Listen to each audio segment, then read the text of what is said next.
عشبة سحرية تجعل الوجه صافي ومشدود، تمحي التجاعيد، تشد البشرة وتخلصك من الكلف والبقع أو أي آثار شمس أو آثار خمار آثار حجاب. إذا كان عندك إسودات حول الفم، هذه العشبة السحرية مذكورة في القرآن الكريم. يعني تلقوها عند العشاب أو العطار.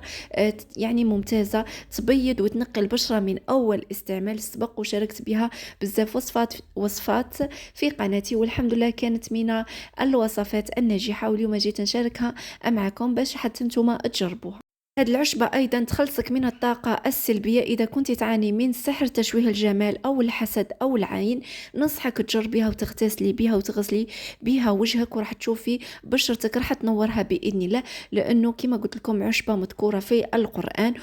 السلام عليكم ورحمة الله، مرحبا بكم على قناة حواء ديزا تيفي. شجعوا الفيديو بلايك وتعليق واشتركوا في القناة فضلا وليس أمرا باش دايما يوصلكم جديد فيديوهاتي. العشبة هي السدر، تشريه من العشاب أو العطار، قيس 5000 أو 10000 راح تكفيك. تطحنيها في آلة طحن البهارات، لأنه في هذه الوصفة نحتاجوها، يعني نحتاجو السدر مطحون. وراح نحضروا هذه الوصفة اللي شفتوا معايا في بداية الفيديو، تعطيكم تبييض فوري. تحطي ملعقة من السدر المطحون، وراح نضيف عليها مكونات أخرى تساعدنا أيضا في التفتيح، اللي هي ملعقة كبيرة تاع نشا الذرة أو ما يسمى مايزينا.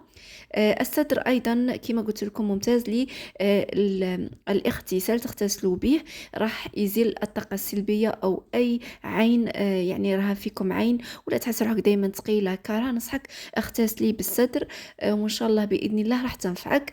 راح نزيدوا في هذا الماسك ملعقة تاع قهوة سريعة الذوبان، ونخلطوا المكونات جافة، ونزيدوا شوية حليب سائل. تقدروا ديروا زبادي طبيعي أو ياغورت طبيعي أو اللبن ولا حليب، وراح ديريها على بشرتك بهذا الشكل. شوفوا يعني راح نجربها امامكم على اليد تاعي، وشوفوا في نهايه الفيديو كيفاش راح تبيض اليد تاعي وتعطيك نتيجه فوريه، يعني ما شاء الله.